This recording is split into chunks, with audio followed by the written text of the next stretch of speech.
সবজির বাজারে চিচিঙ্গা কিন্তু বেশ আন্ডাররেটেড একটা সবজি। জানি না কেন সবাই এত হেয় করে এই সবজিটাকে।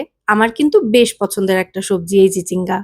আর চিচিঙ্গে দিয়ে তৈরি সবথেকে পছন্দের রান্নাটা আপনাদের সঙ্গে শেয়ার করব।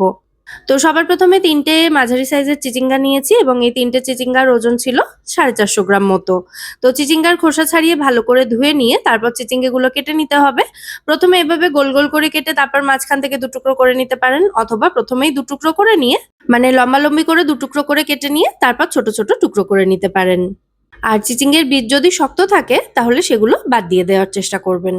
তো এইভাবে সমস্ত চিচিঙ্গেগুলো কেটে রেডি করে নিয়ে তারপর চলে যাচ্ছি মেন রান্নার দিকে। একটা কড়াই গরম করে তার মধ্যে ২ টেবিল চামচ মতো সর্ষের তেল দিয়েছি। তেলটা ভালো মতো গরম হয়ে গেলে এতে একটা শুকনো লঙ্কা এবং ১ চা চামচ মতো কালো জিরে দিয়েছি ফোড়নের জন্য। ফোড়নটা ভালো করে ভাজা, ভাজা করে নিয়ে তারপর এর মধ্যে দিয়ে দেবো পেঁয়াজ কুচি। আমি ২ টো মাঝারি সাইজের পেঁয়াজ এভাবে কুচিয়ে নিয়েছি। পেঁয়াজের কালারটা পুরোপুরি চেঞ্জ হয়ে যাওয়া পর্যন্ত পেঁয়াজটাকে ভালো করে ভেজে নিয়ে তারপর এর মধ্যে দিয়ে দিতে হবে কেটে রাখা চিচিঙ্গাটা। আমি কিন্তু ভালো করে ধুয়ে নেওয়ার পর চিচিঙ্গাটা কাটি, চিচিঙ্গে কাটার পর আর চিচিঙ্গে ধুই না। যাই হোক, পেঁয়াজের সাথে চিচিঙ্গাটা এবার খুব ভালো করে নাড়াচাড়া করে মিশিয়ে দিয়ে চিচিঙ্গাটা ভালো করে একটু ভেজে নিতে হবে। আর চিচিঙ্গাটা ভাজার সময় এর মধ্যে দিয়ে দিতে হবে স্বাদ অনুযায়ী নুন এবং 1/2 টিস্পুন মতো হলুদ গুঁড়ো। নুন হলুদ দিয়ে ভালো করে মিশিয়ে নিয়ে কড়াইটাকে ঢাকা দিয়ে লো টু মিডিয়াম ফ্লেমে চিচিঙ্গাটা ভেজে নিতে হবে।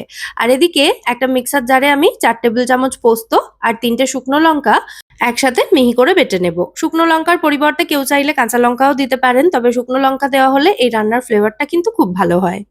আর এদিকে দেখুন এতক্ষণে চিচিঙ্গে ভাজা হতে, হতে চিচিঙ্গেটা কিন্তু সেদ্ধ হয়ে গেছে। আমি চেক করে নিলাম। তো এবার এর মধ্যে দিয়ে দিতে হবে বেটে রাখা পোস্তটা। আর রান্নায় ঝালটা কিন্তু অবশ্যই যে যার স্বাদ অনুযায়ী দেবেন। মানে যে শুকনো লঙ্কাটা এখানে ব্যবহার করেছি, আপনারা যে যেমন ঝাল খেতে পছন্দ করেন সেই অনুযায়ী শুকনো লঙ্কার পরিমাণটা বাড়িয়ে বা কমিয়ে নিতে পারেন। আর কেউ চাইলে শুকনো লঙ্কা এবং কাঁচা লঙ্কা মিশিয়েও কিন্তু রান্নাটা করতে পারেন। তো পুরো পোস্ত বাটাটাই কিন্তু আমি একবারে এখানে দিয়ে দিয়েছি। এবার পোস্ত বাটাটা খুব ভালো মতো ভাজা, ভাজা হওয়া পর্যন্ত এটা রান্না হতে দিতে হবে। মিক্সার জারটা ধুয়ে সামান্য একটু জলের মধ্যে দিয়ে দিলাম যাতে জারে লেগে থাকা এক্সট্রা মসলাটা নষ্ট না হয়।